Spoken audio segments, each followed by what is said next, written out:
Hey Scarecrows, it's October, back at it again with a stupid story and some even stupider art. No, but in all seriousness, I'm going to start a new series, a series I'm going to call Speed Paint and Story Time. And you know what?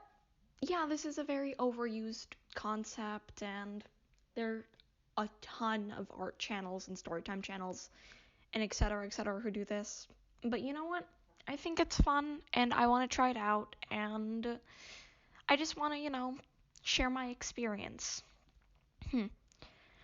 Anyways, as usual, if you hear any tweeting, scuffling, and ruffling of feathers or whatever, Dio's doing her own thing. She's actually sitting on my shoulder now. Dio, say hello. She doesn't want to say hello. I mean, I think she did actually tweet earlier, though, so yeah. Anyway, I was originally going to draw something relating to the actual story I'll be telling today, but I actually ended up not really having the motivation to do it. So current October has no idea what future October is going to throw in here, but either way, I hope you enjoy it. And if listening to a story time isn't really your style and you would rather just, watch me draw, feel free to turn off the volume, put on some music or another video, whatever, and just, watch me draw, or don't. It's up to you. So let's get right into it. This all started about a couple months ago, I think. Yeah, around Halloween. And I'm going to give some background on this before we, get into the real meat of the story, because, a bit of exposition, a bit of background, it's kind of necessary. So, as some of you know, I can't speak, I'm so sorry. As some of you know, I'm into cosplaying, albeit usually my own characters, and usually very simplistic, not very good cosplays, because outside of throwing some scribbles onto a piece of paper or a digital canvas, I can't really do much, so there's that. But yeah, so this year I was actually going to go as one of my characters. His name is Isaac, and he's a vampire. So I went ahead and got everything I needed: a sweater, some fake teeth, hell, I even dyed my hair black, and, a set of circular shades, because he actually wears circular shades. And you know what, I'm just going to mention this because I want to, but the fun thing about vampires in this universe, and yes, it is an original universe, is that they all wear sunglasses, and this is because of the fact that they have really light-sensitive eyes.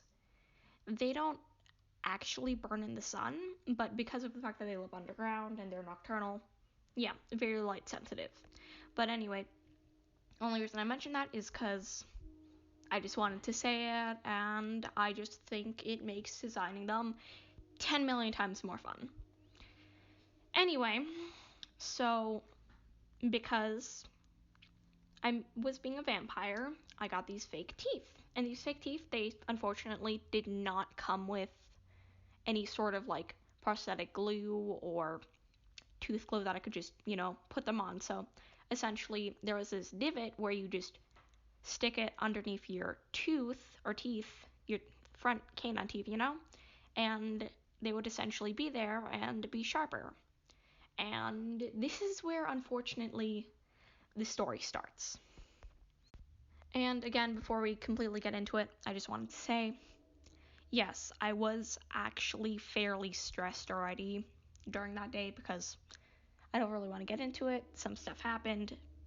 That's all you need to know.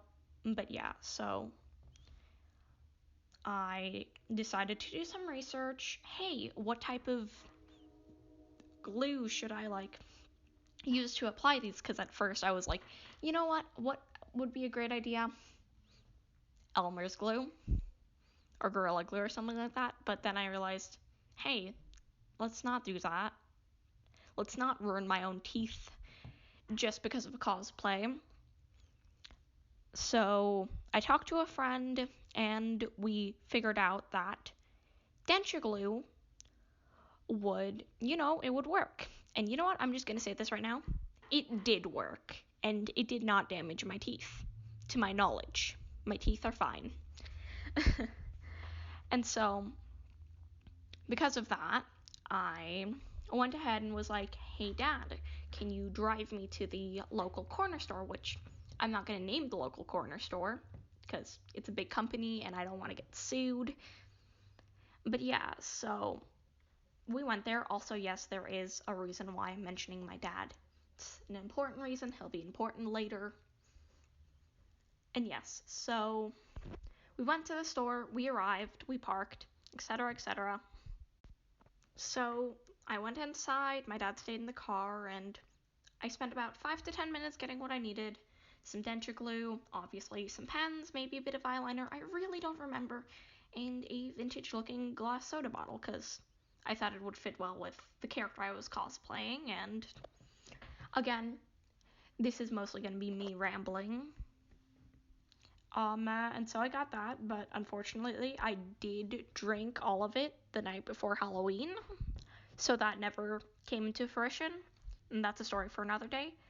Back on topic. So I proceeded to start to walk towards the front of the store, and then that's when I realized it. Denture glue. I was a teenager getting denture glue. Now, you may be wondering, hey, October, maybe the lady at the counter would have thought that you were getting it for a parent or grandparent or something. And you know what? Yeah, you're completely 100% right and on point. Gold star, boom. But did past October think about it that way? No, the answer is no. We wouldn't be here if that was the case. Or worse, the case. I can't. Okay. But yeah, so I looked down at my hands and at the denture glue, and it was very obviously denture glue as well. There was just like this bright lettering on the cover of the little box that I was holding. It said denture glue. And so that moment I could just feel my heart rate quickening and my ears and the edges of my face heating up, and yeah, that's when I thought I was saved. There was this woman standing at a register at the far end of the counter thing that, people stand at to pay and stuff, and yeah. So she was standing at what appeared to be a self-checkout. And you know what? In the moment, I was like, mentally like, hell yes, I don't have to go through with buying denture glue and having some random lady, well, she's not a random lady, like, like scanning my items and like judging me, most likely, even though I'm sure she wouldn't judge me. I mean, actually, based off of what happens later in the story, maybe she would judge me. I don't know. I'm not going to make a guesstimate on her character based off of, one incident, because you know what, that would be a pretty crappy thing to do, and I'm sure she's a lovely woman, I just didn't have the best experience with her. But yeah, so that was my key to freedom. I patiently waited for the lady scanning her stuff at the self-checkout to be done, and I walked up to it. My mind was now clear. I was like, yes, this is my ticket out of here. I am saved. And I will preface this as well. My mind is still very much sort of stuck in a pre-COVID era of mainly, hey, self-checkouts are self-checkouts. You can use money, paper money, or you could use, credit cards and debit cards and whatever else. And I was really not thinking about it at the time, especially because I was so nervous. It didn't even occur to me to read the text on the screen of the machine. And you know what? That being said, I take full responsibility for what happened next. I scanned my items and went ahead and tried to pay, and it didn't work. So I tried to cancel my order, having now realized that, hey, this isn't just a self-checkout machine, but a self-checkout machine made to be used for credit and debit cards and, well, other digital currency. At that point, my face was completely red, my heart rate was out of control, and I can't exactly remember if I was crying or, just sweating, something like that, but I'm pretty sure my eyes were teary at that point. So yeah, I took a minute to compose myself, doing breathing exercises, trying to calm down my racing heart or racing mind, etc., etc. Also, I'm sorry for all the flowery language I use. I am melodramatic as fuck. But yeah, so I awkwardly called over an employee, an elderly man who I at first thought was, oh hey, maybe he'll be nice to me. Which, you know what? The stereotype that all old people who look mean are actually not mean. No offense to that guy, he didn't actually look that mean. But yeah, that stereotype is completely false. And you know what? I don't uphold stereotypes, but for whatever reason on that day I was like, you know what? I'm gonna be optimistic about this, and he was really not nice to me. That's all I'm gonna say. No, but so I said hi, very awkwardly but politely asked him for help and tried to exchange niceties and such, and the guy pretty much just ignored me. And you know what?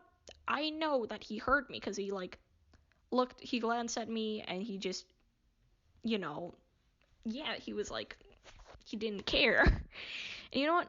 I'm fine with that on most days because you know what? Not everyone has to be nice to me. Not everyone has to exchange niceties with me. Not everyone has to, say hello or be polite to me. I really don't mind. Now, what would be unforgivable is or what I wouldn't be able to forgive myself for is if I was a dick to that guy. But I wasn't. I don't know, man. But yeah, so I let him do his thing, cancel my items, and I thanked him. Again, he didn't really say anything in return. And I went ahead and started walking back into the aisles with the intention of calming down before I officially bought my stuff because, I was stressing out. I was upset that this guy was kind of rude to me, and yeah, so I was walking back into the aisles, and that's when I heard it. He was talking to the lady at the counter, and they were talking about me, making snide comments and such, calling me dumb, saying stuff like some people these days, or people these days, and that sort of thing. And of course, again, on a good day, I wouldn't really mind this. Well, I would get slightly flustered and probably just, get kind of stressed over it, and it would linger in the back of my mind for the rest of the day and maybe the following day. But as I heard this, because I was already stressed today, I just felt my heart rate quickening, and my mind, which had previously started calming down, kind of sort of just skyrocketed. Blood rushed to my face and tears started streaming out of my eyes.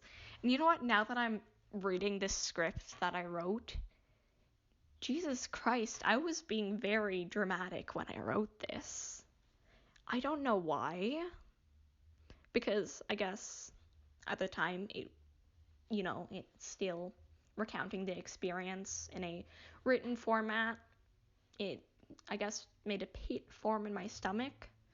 But now that I'm saying it all out loud after I've written it all down, I don't really feel that bad about it anymore. So there's that at least. But yeah, so I started crying, and I kind of sort of just felt the urge to scream or cry out at least, or do something, anything pretty much. And you know what? I'm gonna just put this out here. I'm a very quiet crier usually, and this wasn't an exception, so I doubt anyone really noticed or cared. And again, small corner store, not very many people were in it, not only due to the fact it's COVID, but not very many people go to that store, not very many people live in our town. But yeah, so none of that really mattered to me, though. I felt like the whole world was judging me and watching me in that very moment, and it was insane. I felt like everything around me was spinning in a sense. Not literally spinning, but yeah, and there were some people in the store, and yeah, that didn't help. But yeah, so my head started pounding, essentially, like, I had started forming a headache, and I had trouble breathing, and before that moment, I'm gonna be honest, yeah, I support wearing masks, and yeah, I think it's a bad idea to not wear masks in public, but before that moment, I was never more grateful for masks, because, like, I'm sitting there in a store having a freaking anxiety attack or whatever else. I don't want to label it as an anxiety or a panic attack. I'm just gonna say it's an anxiety attack in the title, but I don't know. No, but I've had them before, but I don't really want to label it, you know? Because I guess labeling things is kind of testy, because, like, everyone has different experiences, and I'm scared that someone's going to say, like, oh, that's not an anxiety attack or a panic attack or whatever, you were just upset, but, like, no, my head was literally pounding. I felt like it was going to explode. I had trouble breathing. I was hyperventilating, and just my chest literally felt like it was going to burst out of my heart literally felt like it was going to burst out of my chest, and, like, my existence kind of just hurt, like, in that sense. And so for a first couple seconds or minutes or whatever, I just sort of stood there at first pacing a bit and just staying in the same aisle, and then I kind of just stopped moving entirely. And at that point, I was kind of just staring at a shelf. I wasn't staring, but I spaced out and kind of quietly hyperventilated and cried for what honestly felt like forever. And you know what? It wasn't a fun experience, and, like, yeah, recounting this actually does help, though, so that's good. But yes, so time seemed to slow. Like I said, it felt like forever, and I just took a couple moments to, calm myself down, build up the courage. I contemplated calling or texting a friend and letting them know the situation I was in, and just, have a bit of reassurance from someone who could, like, help support me. But my phone was bad at that time, and you know what? Lesson learned. If you're ever going to go anywhere, even if it's just to the grocery store or the corner store or on a quick walk or whatever, always have your phone at above 50 or 60%. Never leave the house unless your phone is charged.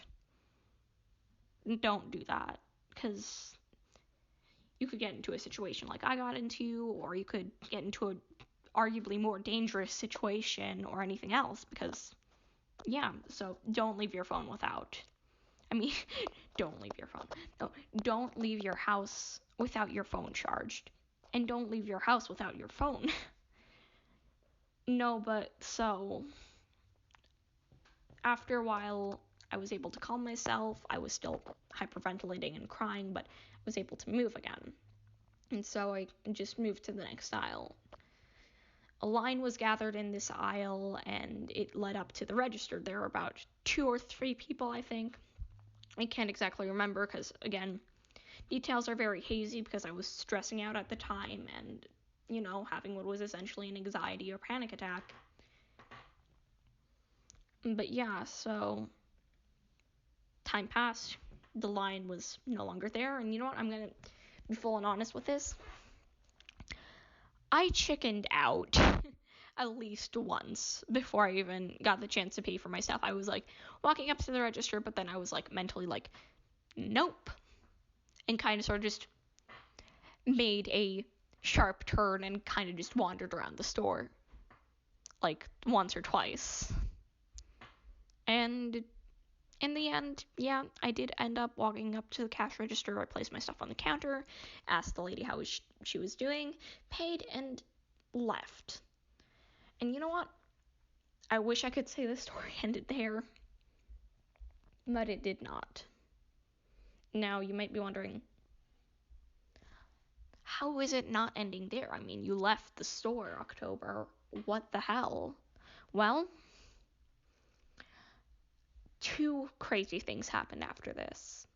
I ended up walking to the car and got in. My dad was there, obviously, and he looked at me with a quizzical expression and asked, "Hey, why were you gone so long?" And, well, I explained to him, "Hey, yeah, I had a panic attack or anxiety attack or whatever in the store, and, well, yeah." So, here's the crazy part, though. Kind of just looked at me and said, "You were gone for 40 minutes. A trip that should last 5 to 10 minutes at most turned into a 40-minute trip because I am a dumbass." No, a trip that was supposed to last 5 to 10 minutes turned into a 40-minute trip because I had an anxiety attack in a corner store. And you know what? I'm not gonna lie right now. Probably one of the most embarrassing experiences I've ever had in a public situation. Like, I've had anxiety and panic attacks and stuff like that before, but never ones in stores or like in public spaces. And you know what? It's embarrassing, and I'm not gonna lie about that. But yeah, so moving on. This at first, really stressed me out, and my dad actually asked if he could go in and talk to the staff, but I implored him not to, and so he didn't. So from then, we kind of just ended up going home. I drank my soda and tested the denture glue, and as I said earlier, it worked. Anyway, so the second crazy thing actually happened a couple of weeks later, and you know what? This is the funny part of the story. This is arguably the only funny thing here, because everything else is kind of just depressing, you know? But yeah, so my mom, she went to the store. Also, before I continue this, I should probably mention we've been regulars at that corner store for the past 4+ years. And the lady who has been working there has been, or the lady that was there when I had my panic attack or whatever, who was working at the counter, or like working as like the cash register thing. I can't speak, I'm sorry. She has been working there nearly as long as, if not longer than, we've been going there. So she knows who we are. And so, anyway, my mom decided one day that she was going to go ahead and buy herself something. I have absolutely no idea what, but she went to the corner store. And so she bought her stuff, proceeded to check out, and you know what? Guess what happened? The lady who was working the register, same lady who made fun of me, same lady who knows that this woman in front of her is my mother, decided to flirt with my mom. And you know what? I know there are going to be people who are gonna assume in the comments that I'm homophobic. No, sweetie, I am literally gay as fuck. I'm gay and trans. My problem isn't the fact that she was a woman flirting with my mother. My problem is the fact that, well, the woman flirting with my mother called me dumb. Yeah. Who decides it's a good idea to flirt with someone's mother after they call you dumb? Like, I can't. But I actually genuinely find that hilarious. I don't know why. I have a shit sense of humor, but damn. That takes some balls. Like, Jesus Christ. But yeah, so that's pretty much it, actually. And I don't know why I'm so angry about this woman flirting with my mom. My parents aren't really together, so it doesn't really matter who flirts with my mom and who my mom flirts with, but like, really, after she calls me dumb, she decides to flirt with my mother? Damn! But yeah, so, you know what? This entire video, I did go off script for some things, but you know what? I think this was fun. I had fun. I hope you guys had fun listening to my, albeit kind of depressing, stupid story about how I, had an anxiety attack in a in a corner store. I did not almost spill the beans on the store that it was. I did not. Also, yes, that was genuinely an accident. But yeah, so as I said earlier, I felt a pit start to form in my stomach when I was typing this out, and you know what? Again, it's really nice to get this off my chest and, I guess vent or rant or whatever. But yeah, so if you take anything away from this video, fewer people are paying attention to you in public than you think they are, and most people really don't care now. Anyway, that being said, anxiety and social anxiety fucking suck. And you know what? Pretty much the only way to get over it is trying to tackle it, because if you don't fight it, it's never going to get any better. So, forcing yourself to purposely avoid like stores or social places because you're deathly terrified of, that happening to you, it's not gonna help it's not gonna make it any better.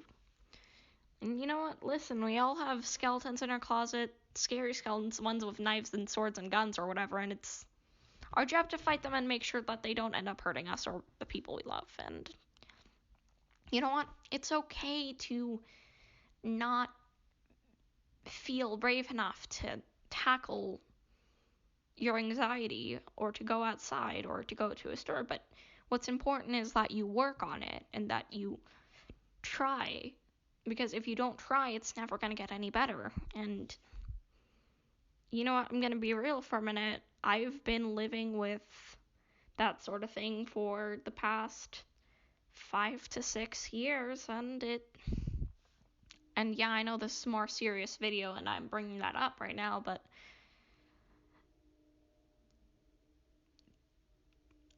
take it from my personal experiences. I know everyone's different, but I'm just giving you my perspective. Sitting in it and letting it, marinate, it doesn't make things better. It arguably actually makes things worse because it doesn't help you develop those social skills and coping skills. And you know what? It's okay to take a mental health day, and it's okay to recharge your batteries, and you know what? Take care of yourself. And if you don't feel ready for something, by all means, don't do it. But occasionally you do have to push yourself, and you know what? I guess that's that. But yeah, anyway, enough of all this sentimental, positivity-driven stuff. Yeah, this is kind of awkward, but no, my point is just, I believe in you guys, and you can do this, and don't be me. Don't just assume that some random lady at a cash register is going to judge you for being a teenager buying denture glue. Because in most cases, people really don't care. But yeah. So, thank you for watching. I hope you guys have an absolutely remarkable day or night wherever you are. And remember, don't look at the streetlight. It's a key to the void. Bye.